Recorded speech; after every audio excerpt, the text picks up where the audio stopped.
Hello, welcome. This video is titled, Is Your Classroom a Safe Space?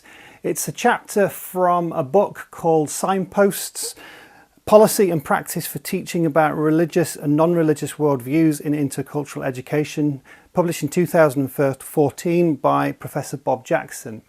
An organisation called FTRE, the European Forum for Teachers of RE, got together a few years ago and tried to come up with some teaching materials that we could use to help deliver some of the chapters that are in that book.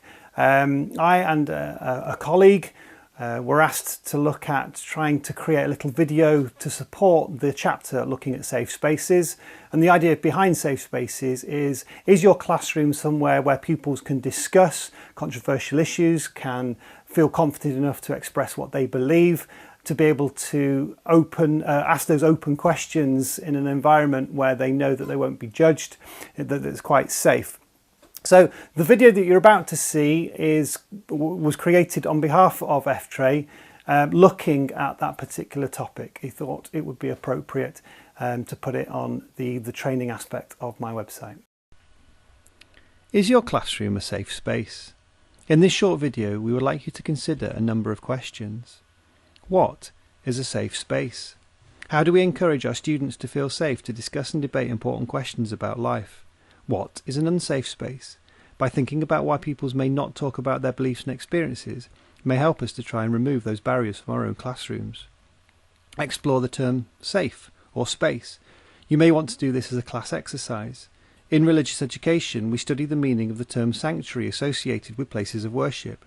Are we able to provide a type of sanctuary where pupils are able to explore their own and other people's beliefs? Who are we creating the safe space for? And whose responsibility is it to create the safe space?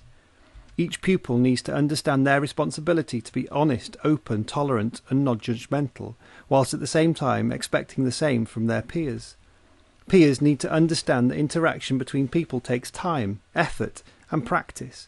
Multiculture can be defined as people living alongside each other, and this is very different to interculture, where people of different cultures interact respectfully, able to conduct their life together. Pupils of different religious and non-religious beliefs should be able to interact and discuss those big and difficult questions. Ask pupils to create a class charter, their own 10 commandments of discussion.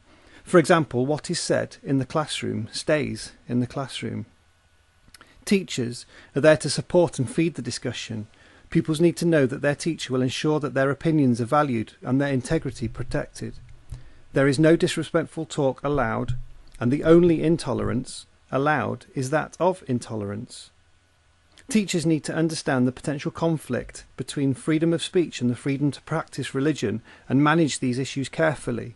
The conflict can be managed by following the 10 commandments of discussion created by the pupils.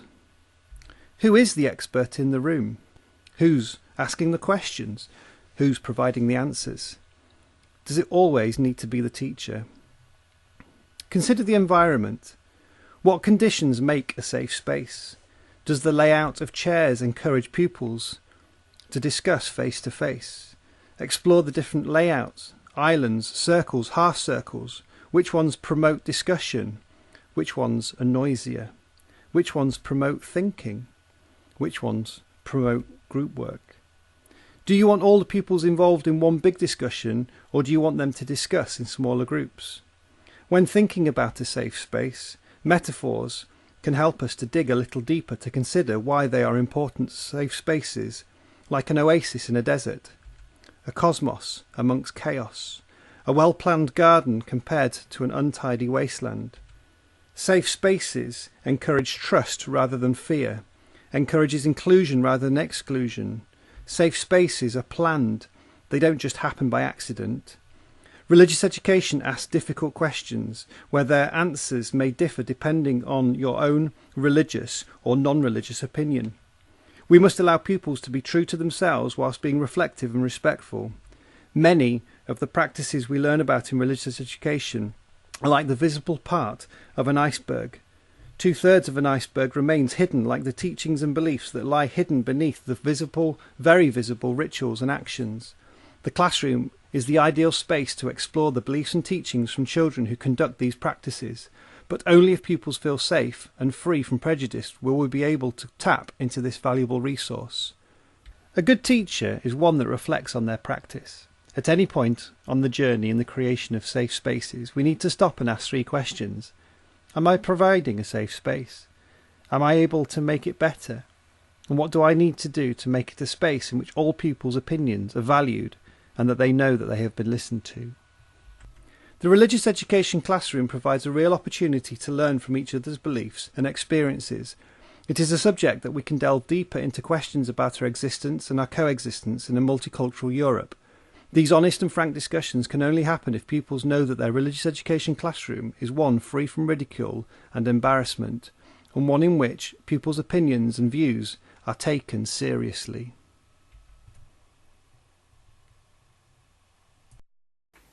Thanks for watching. I do hope you found this little video useful. We're going to continue to post videos like this on our YouTube channel and on our website. Our website is www.simplycollectiveworship.co.uk. Please subscribe to our YouTube channel, like our Facebook, and follow us on Twitter. You can get all the details for that on our website, which I've already said. All right, again, thanks for watching. Bye-bye.